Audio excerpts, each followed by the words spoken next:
Shalom, selamat pagi. Perkenalkan, nama saya Rista Manalu, mahasiswa PPG dalam jabatan batch 4 di LPTK Institut Agama Kristen Negeri Tarutung tahun 2026 dengan nomor peserta 10515169189001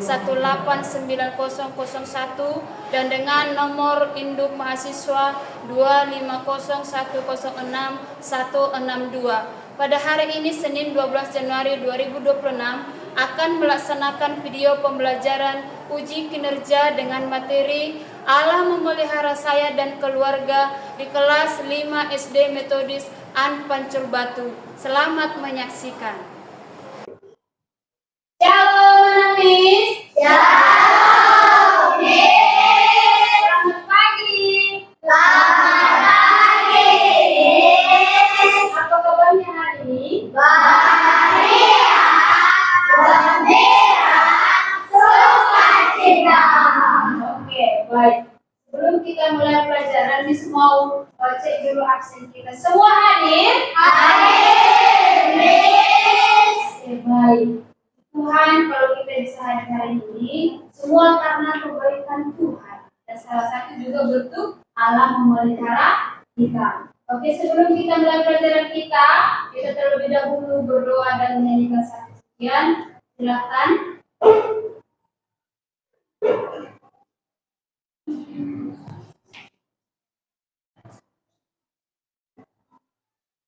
Mari kita menyanyikan lagu Oh Sukacitaku. 1, 2, 3 ya. Sukacitaku karena Tuhan Yesus. Oh sukacitaku karena Yesus sama. Dia mengasihi aku karena Dia itu. Sukacitaku ini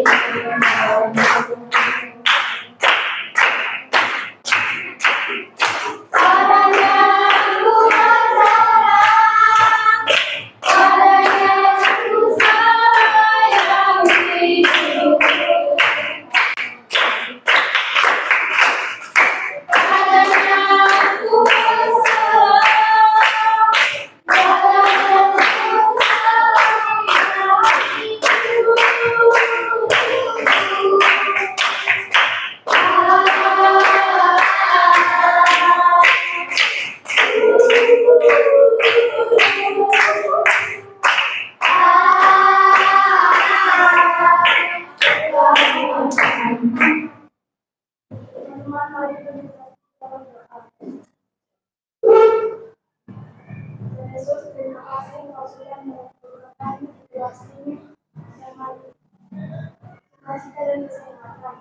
Yesus, dari pelajaran kami terus dari kami memberikan pemerintahan serta berbentuk sama. Berarti juga Tuhan berberi kami yang akan mengajarkan. Terima kasih Yesus, dan selamatmu dalam nama Yesus. Amin. Oke, terima kasih untuk Joyce yang sudah memimpin doa dan nyanyi bagi kita semua. Oke, baik. Sebelum kita belajar, Miss akan sampaikan kesepakatan dalam kelas. Apa itu kesepakatan yang kita lakukan selama belajar? Yang pertama, selama belajar kita harus tertib dan mendengarkan guru saat berbicara atau menjelaskan. Yang kedua, kalau misalnya anak Miss mau menjawab pertanyaan yang disampaikan, cukup angkat tangannya, tidak usah bersuara. Dan yang ketiga, kalau misalnya mau ke kamar mandi atau toilet, harus permisi sama Miss. Dan satu-satu. Oke, mengerti anak Miss? Yes. Baik, terima kasih. Minggu lalu kita belajar tentang apa? Bijak. Hanya Allah melalui keluarga dan sekolah. Oke, bagus. Nah, pertanyaan selanjutnya, siapa tadi serapan dari rumah mau datang ke sekolah? Oke, turun tangannya. Kemudian Yusuf bertanya bagi kita, siapa yang diantar orang tuanya ke sekolah? Wah, ada yang tidak diantar ya. Kalau si Marcel sama pulang. Kalau si Evelyn naik angkot. Oke, bagus. Nah, walaupun naik angkot itu juga boleh kita sampai ke sekolah ini. Mungkin yang tidak bisa diantar oleh orang tuanya, mama kita kerja atau hal yang lain. Oke, bisa bertanya lagi. Kalau kita sakit, siapa yang merawat kalian di rumah? Bisa nggak? Siapa? Keluarga. Istri? Mama. Gabriel? Mama sama bapak. Oke, bagus. Jadi semua hal kecil yang kita alami setiap hari, baik makanan, dijaga orang tua atau dirawat orang tua, bukan kebetulan, melainkan melalui keluarga lah Allah sedang memelihara kita. Nah, ini lagi mau bertanya sama kita. Pernahkah keluargamu menolongmu saat sedih atau takut? Apa yang dilakukannya? Oke, Ardi. Nah, kalau saya sedih, mama menghibur. Kalau saya takut, mama repotkan menemani. Oke, baik. Kita akan mulai pelajaran kita. Apa tema kita hari ini? Allah memelihara saya dan keluarga. Nah, sebelum kita jauh untuk belajar, kita harus tahu dulu apa tujuan pelajaran kita hari ini. Kita akan baca, Miss akan tunjuk kelompok 1. Ayo baca nomor 1. Tujuan pembelajaran. Tujuan pembelajaran 1. Menjelaskan arti Allah memelihara saya dan keluarga berdasarkan Alkitab. Kelompok 2, baca nomor 2. 2. Mengidentifikasi bentuk-bentuk pemeliharaan Allah dalam kehidupan keluarga. Kelompok 3, nomor 3. 3. Mengidentifikasi masalah sederhana dalam kehidupan keluarga dan diri sendiri. Nomor 4. 4. Mengidentifikasi solusi dari masalah keluarga dan diri sendiri.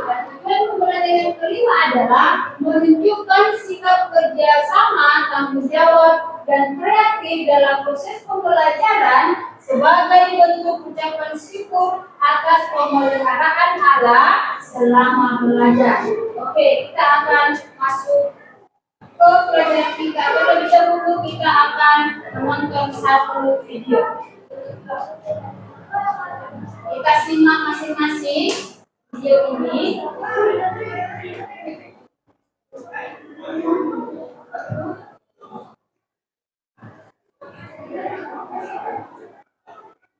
Kita perhatikan videonya. Nanti melalui video ini kita akan jawab soal. Karena hiduplah seorang pria bernama Yakub. Yakub memiliki 12 orang anak laki-laki. Anaknya yang paling bungsu saat itu bernama Yusuf. Dia merupakan anak sayang Yakub. Karena hal itu, Yakub memberikan jubah khusus kepada Yusuf, dan hal itu menimbulkan kecemburuan dan kebencian di antara saudara-saudara Yusuf lainnya. Suatu hari, Yusuf bermimpi. Dia melihat dirinya dan saudara-saudaranya mengikat kertas kandung di ladang.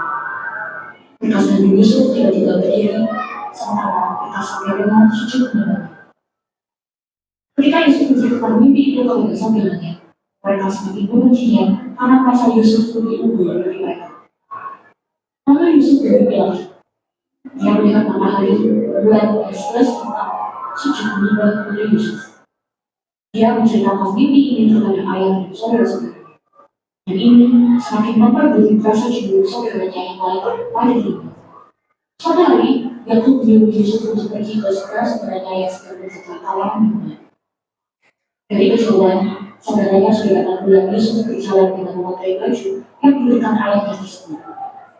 Mereka pun berbuka takut untuk membunuhnya.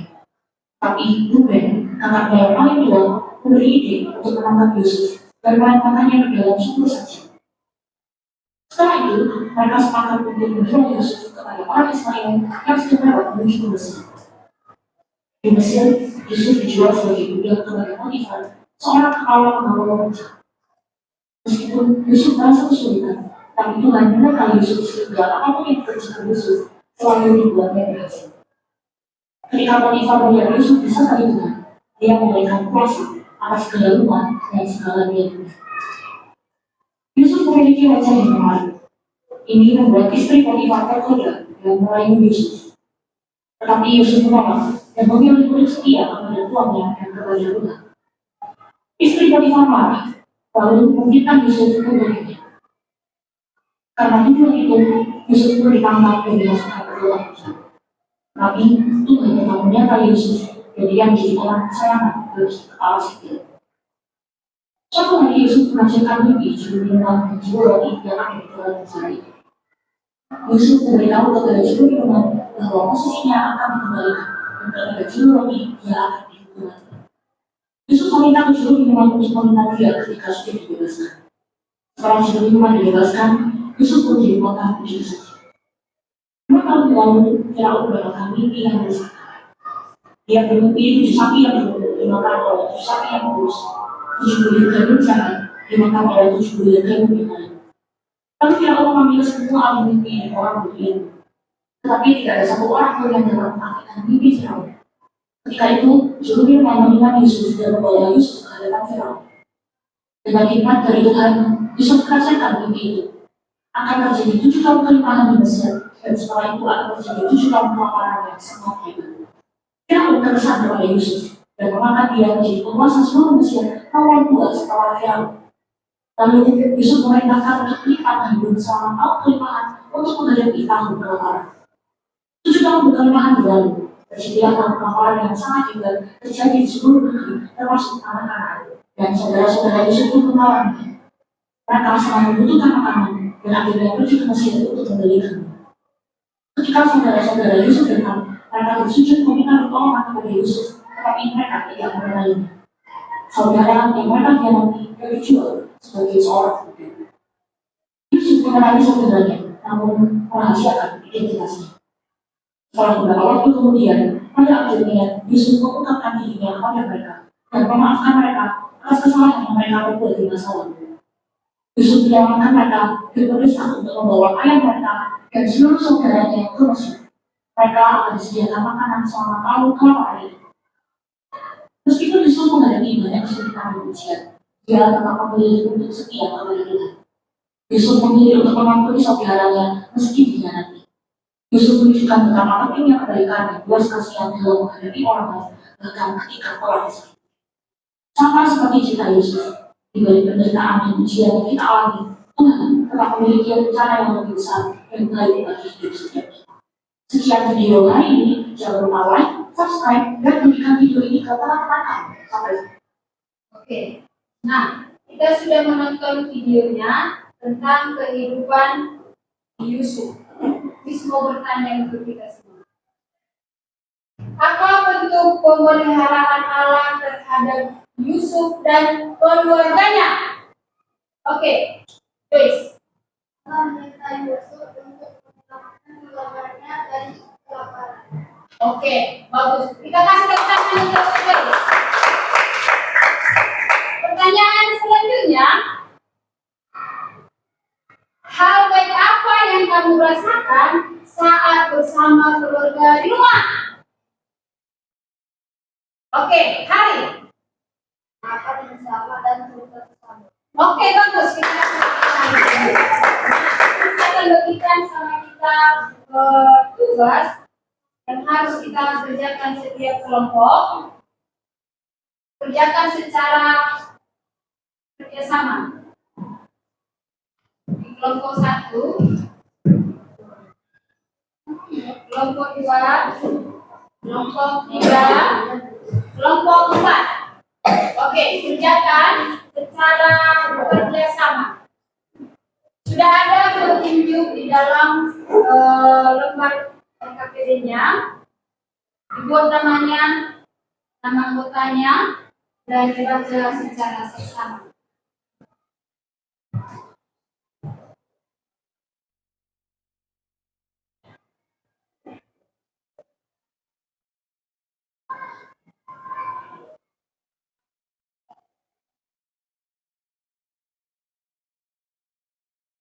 Kerjasama ya.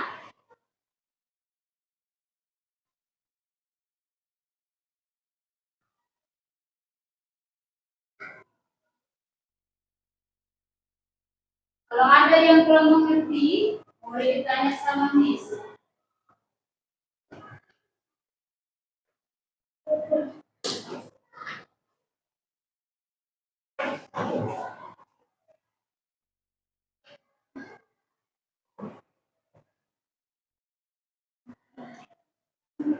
Sudah selesai? Ayo.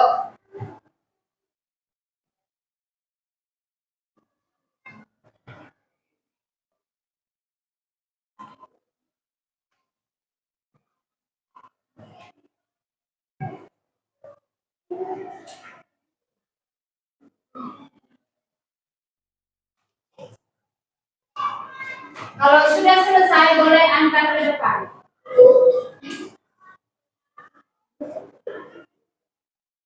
Oke, kelompok 2 sudah selesai.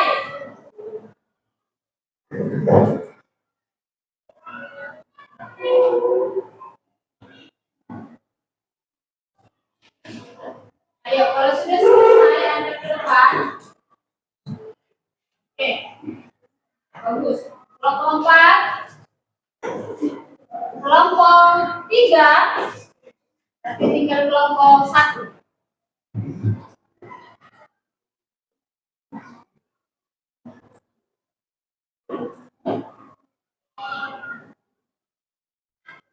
Kelompok 1 sudah. Oke, bagus. Tapi sudah semua selesai. Nah, kita akan lihat ke materi selanjutnya. Allah memelihara. Apa artinya memelihara? Artinya adalah campur tangan Tuhan sepanjang kehidupan kita. Atau memelihara juga menjaga, merawat, melindungi dan menyelamatkan. Nah, ada di sini arti pemeliharaan Allah berdasarkan firman Tuhan atau dari Alkitab. Yang pertama dari Mazmur 127 ayat 1 sampai 2 mengatakan kalau memelihara itu atau Allah memelihara adalah apa? Tuhan menjaga. Kemudian kalau kita lihat dari Yeremia, apa artinya Allah memelihara? Iya, tidak pernah meninggalkan umatnya. Kalau menurut Yosua ayat 24 sampai ayat 14 sampai 15, apa arti memelihara?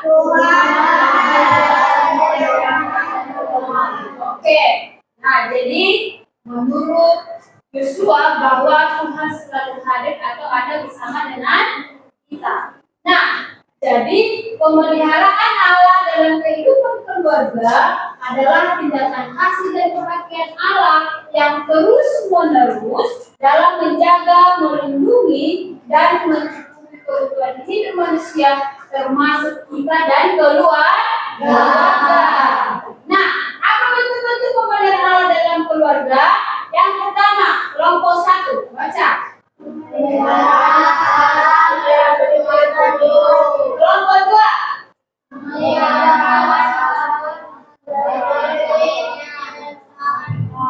Oke, kelompok 3. Pemeliharaan alam melalui perlindungan. Kelompok 4. Pemeliharaan alam melalui kasih dalam berkuasa. Iya, inilah bentuk-bentuk pemeliharaan Allah dalam keluarga. Sebenarnya masih banyak, tapi yang 4 ini sudah mewakili semua. Nah, ternyata setiap manusia pasti punya masalah sederhana dalam kehidupan keluarga dan diri sendiri. Kalau masalah dalam diri sendiri yang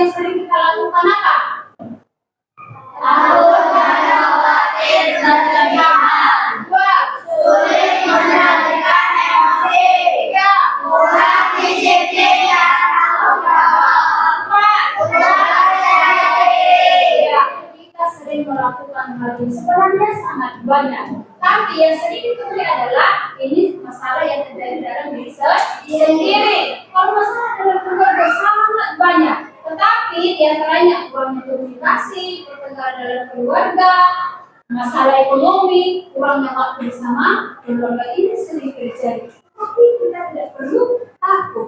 Bagaimana solusinya atau cara menyelesaikan dalam kehidupan keluarga? Yang pertama, berdoa. Dua, saling mengasihi satu sama yang lain. Tiga, tetap percaya pada pemeliharaan alam.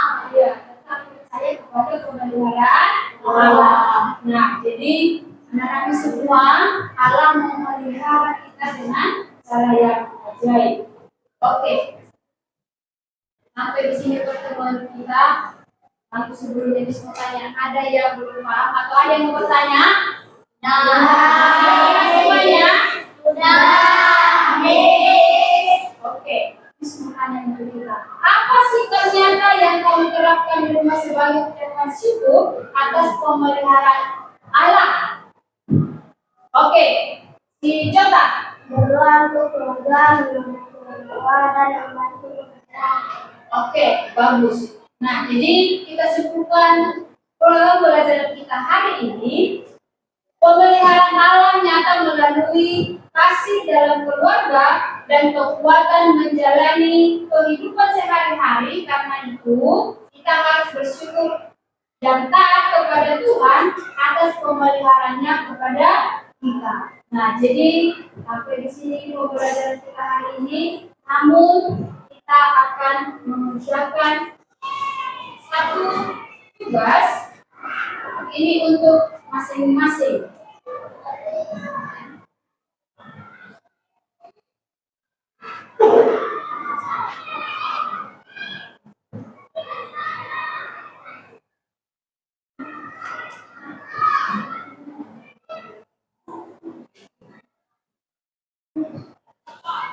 Oke, kasih sudah.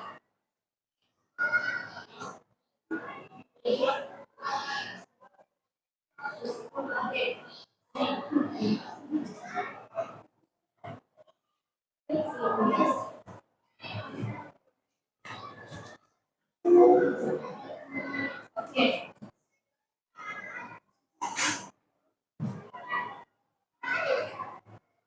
Baik, kerjakannya.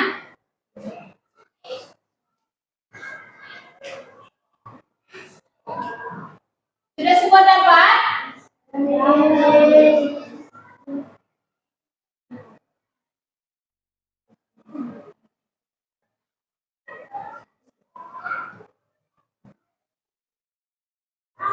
Pertanyaannya tidak begitu sulit, mudah.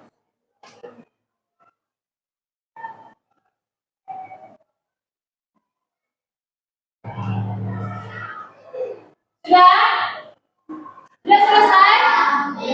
Oke, kalau sudah boleh dikumpulkan.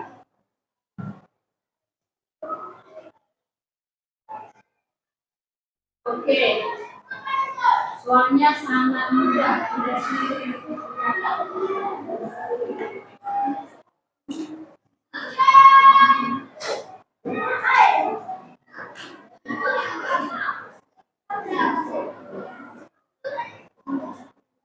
Oke, sampai di sini pertemuan kita hari ini.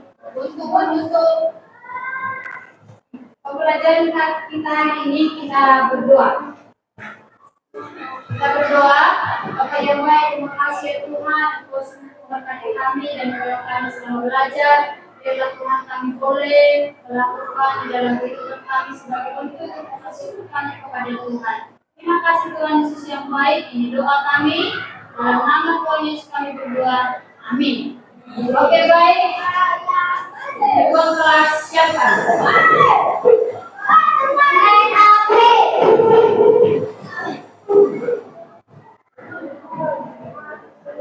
Thank you to our teacher. Thank you, Miss. Okay, welcome. Still, please.